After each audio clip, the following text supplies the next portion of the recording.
નમસ્તે વિદ્યાર્થી મિત્રો, આજે આપણે ધોરણ 7 ગુજરાતી વિષયમાં એક નવો પાઠ ભણીશું। આ પાઠ શરૂ કરતાં પહેલાં હું તમને એક વાર્તા કહું છું, તે સાંભળો। એક ગામ હતું। એ ગામની થોડેક દૂર એક ઝૂંપડું હતું। ગામની બહાર એ ઝૂંપડામાં એક છોકરો અને એની મમ્મી રહેતા હતા। એની મમ્મી ખેતી કે ગમે તે મજૂરી કરીને એમનું ગુજરાન ચલાવતા હતા। એક દિવસની વાત છે, લગભગ સાંજના 6 વાગ્યા હશે, ત્યારે કેટલાક ગુંડાઓ આવ્યા અને એના બાળકને ઉઠાવીને લઈ ગયા। દીકરો બૂમ પાડે છે, મા મને બચાવો, મા મને બચાવો, પણ કોઈ અહીંયા હતું નહીં। મા પણ દોડી દોડી કેટલું દોડે, ગુંડાઓ દૂર સુધી જતા રહ્યા। પણ છોકરો તો બૂમ પાડે છે, મમ્મી મને બચાવો, મને બચાવો। ત્યાં એક રસ્તા પર ટ્રક જતી હોય છે। એ ટ્રકનો ડ્રાઈવર આ સાંભળે છે અને એ બાળકને બચાવે છે। ગુંડાઓને મારે છે અને બાળકને ગુંડાઓ પાસેથી બચાવે છે અને બાળકને પૂછે છે, બેટા તારું ઘર ક્યાં છે? બાળક બતાવે છે અને એના ઘરે મૂકી આવે છે અને એની મમ્મી પાસે બાળકને લઈ જાય છે। એની મમ્મી એમનો ખૂબ ખૂબ આભાર માને છે કે તમે મારા દીકરાને બચાવ્યો, મારા જીવનમાં આના સિવાય મારું કોઈ નથી। એમને ધન્યવાદ કહે છે, આભાર કહે છે। ટ્રક ડ્રાઈવર કહે છે, બેન આ તમારી ફરજ હતી, એમાં તમારે આભાર કહેવાની જરૂર નથી, અને ટ્રક ડ્રાઈવર ત્યાંથી જતો રહે છે। એ વાતને ઘણા વર્ષો વીતી જાય છે। એક દિવસ એ જે મમ્મી અને છોકરો રહેતા હતા ને, એ એક નજીક રસ્તો છે, એ રસ્તા ઉપર આ ટ્રક ડ્રાઈવર ટ્રક લઈને જતો હોય છે। અચાનક એનું જોરદાર એક્સિડન્ટ થાય છે અને એ સીધો ટ્રકમાંથી ઉછળી પડી છે, સીધો આ પેલા એમના ઝૂંપડા પાસે પડે છે। અવાજ ભમ કરતો અવાજ આવે છે એટલે દીકરોને બંને જુએ છે, બહાર જુએ છે તો આ તો પેલો ટ્રક ડ્રાઈવર હતો કે જેને બચાવ્યો હતો, એને તરત દવાખાને લઈ જાય છે અને એની સારવાર કરાવે છે। ટ્રક ડ્રાઈવર જ્યારે ભાનમાં આવે છે ત્યારે આ દીકરા જુએ છે, પણ એને યાદ નથી આવતું, કારણ કે છોકરો મોટો થઈ ગયો છે। પણ છોકરાને યાદ હોય છે કે અંકલ મને ઓળખ્યો, પેલા દિવસે તમે મને ગુંડાઓથી બચાવ્યો હતો, કે હા બેટા। તો આવી રીતે દીકરાએ ડ્રાઈવરની સારવાર કરાવી અને ડ્રાઈવર સાજો થઈ ગયો। તો વિદ્યાર્થી મિત્રો, આજે આપણે એક એવો જ પાઠ ભણીશું કે જેમાં આવી વાર્તા હોય। તો આ પાઠનું નામ છે કદર। એના લેખક છે દૌલત ભટ્ટ। આ એક લોકકથા છે। પ્રસ્તુત લોકકથામાં કથાનાયક વાલા કેસરિયાની કોઈ પણ જાતની ઓળખાણ વગર મદદ કરવાની ભાવના અને ઉદારતા પ્રગટ થાય છે। રાઘોબા અમરેલીના સુબા બન્યા પછી પોતાની આબરૂના રખેવાળને યાદ કરી કદર કરવાનું ભૂલતા નથી। આ વાત અહીં લોકકથાની શૈલીમાં રજૂ કરવામાં આવી છે। હવે આપણે આ પાઠને સમજીએ। કરણુકી નદી આમ તો નાનકડી, પ્રવાહે પાતળો, પણ એનો કાંઠો બારે માસ લીલો કુંજાર રહેતો। લીલો કુંજાર એટલે હર્યો ભર્યો રહેતો હતો। કરણુકીનો કાંઠો ચરી એના ટોપરા જેવા પાણી પીને પશુઓ ગામમાં પાછા વળતા। આવી રૂપકડી કરણુકીના કાંઠે ગરણી ગામ આવેલું છે, બરાબર। અહીં સુધી આ ગરણી ગામ છે એ કઈ નદીના કાંઠે આવેલું છે? તો કરણુકી નદીના કાંઠે આવેલું છે, બરાબર। ગામ તો ખોબા જેવું, પણ એની રૂડપ ઉડીને આંખે વળગે એવી સરસ સુંદર ગામ હતું। છે નાનું પણ સુંદર ગામ હતું। ગામમાં વસનારા માણસો ઓલદોલ એટલે જીવના ઉદાર। એમાં સૌ કરતા સવાયો એક આદમી વાલો જાતનો ચારણ। એનો ધંધો ઘોડા વેચવાનો અને લેવાનો। નાનપણથી એને ઘોડા સાથે ભારે પ્રેમ। અરબી, પંજાબી, કચ્છી અને કાઠિયાવાડી ઘોડાઓ વાલા કેસરિયાના તબેલામાં હણહણાટી કરે। આવો કેસરીયો એક દી વડોદરામાં જઈને ઊભો રહ્યો। મીટ મંડાતા જ મન ઠરી જાય એવા ઘોડા જોઈને સૌ રાજી થઈ જતા। 1000 રૂપિયાની વાંસળી કેળે બાંધીને નીકળેલા કેસરિયાની વાંસળીમાંથી વાટ ખર્ચીમાં 500 રૂપિયા તો વપરાઈ ગયા હતા। એક પણ ઘોડો ખપતો નહોતો। એની કિંમત સાંભળીને સૌ પાછા વળી જતા હતા। એને આપણે જે કેડે બાંધીએ આમ થેલી જેવું હોય એને વાંસળી કહેવાય, એમાં 1000 રૂપિયા રાખ્યા હતા, એમાં 500 રૂપિયા તો વપરાઈ ગયા. આખરે કેસરિયાએ વડોદરાને રામ રામ કરીને ગરણી ભેગા થઈ જવાનો નિર્ણય કર્યો. વડોદરા ઉપર ભગવાન સૂરજ દાદાના તેજ પથરાવા માંડ્યા છે. જાતવંત 5 ઘોડાઓને દોરીને વાલા કેસરિયાએ વડોદરાને વેગળું મૂકવા પગ ઉપાડ્યા. પાણી પંથા ઘોડાઓ અને પાછા પણ વગર અસવારના પછીની ચાલમાં પૂછું છું. કેસરિયાએ એક ઘોડા પર રાંગવાળી એટલે કે સવારી કરી, બાકીના 5 ઘોડાઓ એની ફરતા થનગનતા ચાલવા મળ્યા. જાયદી ખજૂરની પેશી જેવો એનો વાન, હાથ મૂકો તો લપસી જાય એવી સુવાણી ચમકતી ચામડી, કાન સોરીને દોઢીએ ચડાવતા. જાણે ભગવાનને ઘરેથી મલમલ ઓઢીને આવ્યા હોય ને એવા ઘોડાઓ રમતે ચડ્યા છે. વાલાનું મન આજ વડોદરા માથેથી ઉઠી ગયું છે. જત પોતાના ગામ ગરણી ભેગા થવા મનમાં અજંપો જાગ્યો છે. પણ ગરણી કાંઈ ઘોડાને ઘરે થોડું છે. વાલાને મન ઉઠી ગયું વડોદરામાંથી, કારણ કે વિચારો, એક તો અમરેલીથી ઘોડા વેચવા આવ્યો હતો અને એક પણ ઘોડો ના વેચ્યો, એટલે એનું મન દુઃખી થઈ ગયું અને એને હવે જલ્દી એના ઘરે જવું છે. પણ એમ થોડું કંઈ કે ગરણી કાંઈ ઘોડાને ઘરે થોડું છે, એટલે કંઈ નજીક થોડું છે. અમરેલીથી વડોદરા કેટલું દૂર, જાણે બરાબર વાટ ખર્ચીની વધેલી 500 રૂપિયાની વાંસળી કેળે બાંધી છે. પોતાની ખોરાકી અને ઘોડાના જોગાણની એમાં ભલીભાંતિએ જોગવાઈ થઈ જશે એવી ધરપતના હૈયામાં છે. વડોદરાની બહાર પગ દીધો ત્યાં જ એક ખોરડામાંથી ગોદડા, ઠામ, વાસણ, ઘરની નાની મોટી તમામ જણસોનો ઢગલો જાતે પાડ્યો. 2 ડગલા આગળ હાલ્યો ત્યાં નાના છોકરાના કાળજા કંપાય એવા કાળા બોકાસા સંભળાણા, એટલે કે રડતા હતા છોકરાઓ. કૂણા હૈયાવાળા વાલા કેસરિયાથી ઘોડાની લગામ તણાઈ ગઈ. તમાશો જોવા ટોળું ભેગું થયું હતું. ઘોડેથી ઉતરીને ટોળાને વીંધીને વાલો ઘરની લગોલગ જઈને ઊભો રહ્યો. જોતાં જ કેસરીયો મામલો પામી ગયો. લેણદારની ટાપ ઉતરી છે, એટલે કે ફોજ આવી છે. જે પૈસા બાકી હશે ને એ લોકો પૈસા લેવા આવ્યા છે.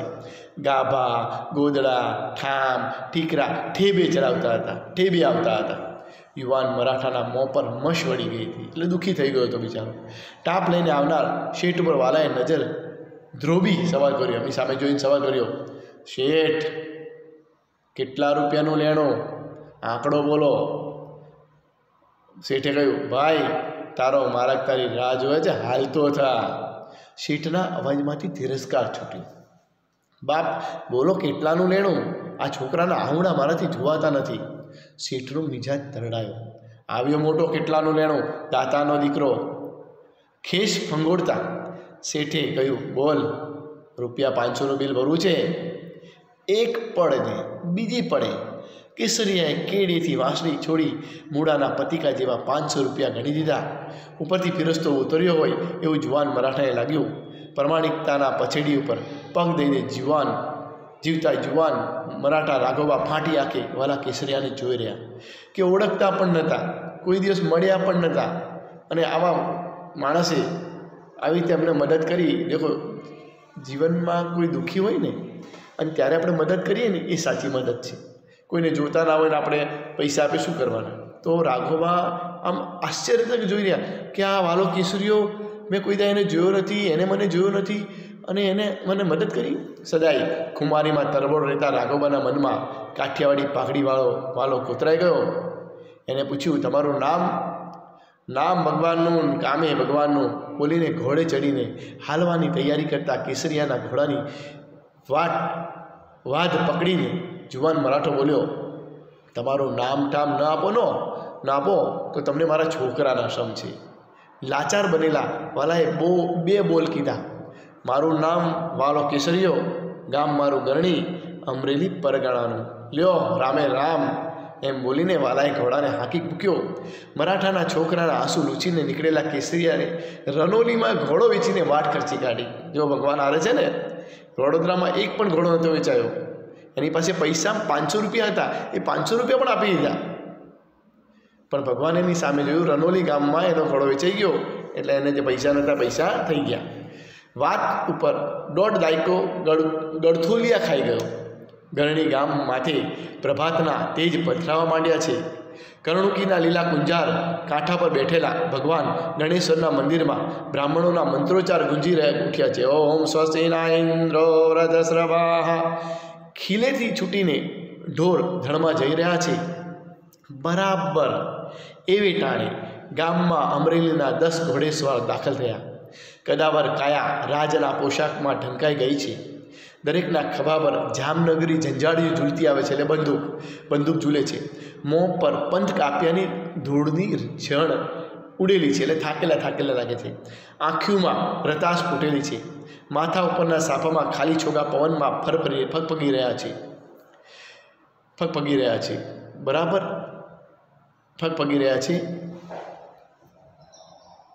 અણધાર્યા રાજના સિપાહીઓ ગામમાં આવેલા ભાડી માણસો હેબતાઈ ગયા. વાલા કેસરિયા નામનો માણસ ક્યાં રહે છે? સિપાહીએ પૂછ્યું. બાપુ, આથમણા બારનું ખોરડું કડાય એનું. આંખના પલકારામાં ઘોડાઓ વાલાના ડેલી આગળ આવીને ઊભા રહ્યા. પગ પછાડતા અરબી ઘોડા ઉપર આરૂઢ થયેલા અસવારના સરદારે ડણક દીધી. વાલા કેસરિયા. દી ઉગિયામાં અજાણ્યું સાજ સાંભળ્યું. પણ દાંતણ પાણી પરવાડી ઓસરીની કોરે બેસી ભગવાન સૂરજની સ્તુતિ કરતા વાલાએ જવાબ ના દીધો. ત્યાં બીજો સાજ સંભળાવો. વાલા ઘર મેં હે. બીજા સાદે પછવાડામાં વાડામાં વાસીદું કરતી કેસરિયાના ઘરવાળા આવીને ઊભા રહ્યા અને બોલ્યા, છે તો ઘરમાં. પણ રાજના સિપાહીઓને જોઈને આઈ જરા વિચારમાં પડી ગયા. 7 પેઢીમાંય રાજના સિપાહી આંગણે આવેલું જાણ્યું નથી કે 7 પેઢી થઈને છતાં કંઈ ઘરે કોઈ સૈનિક કે સિપાહી આવું લાગ્યું નહીં. એમને જોયું નથી. ક્યું બોલતા નહીં? વાલાની માળા પૂરી થઈ. ઉઠીને ડેલી આવ્યો. આવો બાપ આવો. તો મેરા નામ વાલા કેસરિયા? હા બાપ, હું જ વાલો કેસરિયો. तुमको अभी ने अभी सुबह ने अमरेली बुलाया है. मने तुमको सुबह का फरमान है, अभी ने अभी वाला केसरिया को हाजिर करो. अरे बाप, કાંઈક ભૂલ થતી લાગે છે. હું તો ઘોડાનો સોદાગર. સુબહ મને તેડાવી માન્યમાં આવતું નથી. મેં કંઈ રાજનો ગનો કર્યો નથી. ફરમાન હે, ચલો. સિપાહીની આંખ કરડી થઈ, ગુસ્સે થઈ ગયો. ચલો, ફરમાન છે, હાલો બાપ હાલો. કાંઈ રાજના તેડાને પાછું થોડું થયેલા છે. વાલાએ કસવાળું કેડિયું પહેર્યું, માથે પાઘડી મૂકીને સિપાહી સાથે ઘોડે ચડ્યો. જાતા આઈને કહેતો ગયો કે સાંજે પાછો વળી આવીશ. ઉપાધિ કરતા નહીં. જગદંબા તમારી ભેર કરે. બપોર ટાણે વાલા કેસરિયાને લઈને સિપાહીઓ સુબાની કચેરીમાં આવી પૂગ્યા. કાગડોળે રાહ જોતા સુબાએ વાલાને પગથિયા ચડતો જોઈ દોડ દીધી. આવો કેસરિયા, આવો આવો બોલતા વાત ભરી લીધી. વાલો કેસરીયો ઘડીકવાર મૂંઝાણો. તે સુબો મારી ઠીકડી કરે છે કે શું મારી મસ્કરી કરે છે? બાવડું પકડીને પડકો પડક ગાદી માથે બેસાડી સુબો બોલ્યો, કેસરિયા મને ઓળખ્યો? મનમાં થયું સુબાના મનમાં કાંઈ ગેરસમજણ લાગે છે, પણ ઠરેલ દિલનો વાલો કંઈ શું બોલ્યો નહીં. મૂંગા થઈ બેઠેલા વાલાની ભર કચેરીમાં તારીફ માંડી સુબો બોલ્યો, વાલા કેસરિયા, તું તો મારી આબરૂનો રખેવાળ છે. તે દિવસે કેડીએથી વાંસળી છોડીને 500 રૂપિયા ચૂકવ્યા ન હોત તો અમરેલીનો સુબો ન હોત. હવે મને ઓળખ્યો? હું રાઘુબા, આજ અમરેલીનો સુબો છું. બોલ, તારી શું સેવા કરું, તારી શું કદર કરું? મારી કદર મારે મોઢે બોલાવો એટલે હાવ. અરે હું શુદ્ધ શેર મરાઠો છું. કદર કરવાનો વખત આવે ને તો કદર કર્યા વગર રહું તો મલક મને ફટ કરે. માગી લે કેસરિયા, માગી લે, તારે શું જોઈએ છે? વડોદરા રાજના મારી માથે 4 હાથ છે. રાજમાં મારો પડ્યો બોલ ઝીલાય છે. અમીરાતમાં ઉછરેલા કેસરિયાની જીભને ટેરવે માંગવાના બોલ આવ્યા નહીં. એટલે રાઘુબાએ કહ્યું, એલા તાંબાનું પતરું લાવો. કચેરીના કબાટમાંથી તાંબાનું પતરું હાજર થયું. એમાં લેખ મંડાળો, ગાયકવાડ તાંબાનું ગરણી ગામ, વાલા કેસરિયાને યાવસચંદ્ર દિવાકરો બક્ષિસ. તિથિ અને તારીખની રાજની મોર લાગી. રાઘવભાઈ હુકમ કર્યો, કેસરિયાને માન મર્તબા સહિત ગરણી પુગાડો. આજે પણ વાલા કેસરિયાના વંશજો અમરેલી જિલ્લાના ગરણી ગામમાં વસે છે. તો વિદ્યાર્થી મિત્રો, રાઘવભાઈ આ કેસરિયાને આખું ગામ આપી દીધું. વિચાર કરો, કેસરિયાએ જ્યારે 500 રૂપિયાની સહાય કરી ત્યાં મનમાં પણ વિચાર્યું હશે. તો આ પાઠમાંથી આપણે એ શીખવા મળે છે કે ક્યારેક કોઈનો ઉપકારનો બદલો ભૂલવો ના જોઈએ અને નિસ્વાર્થ ભાવે લોકોની સેવા કરવી જોઈએ. તો વિદ્યાર્થી મિત્રો, આજે આપણે અહીં સુધી રાખીશું, અહીં સુધી ભણીશું. નમસ્તે.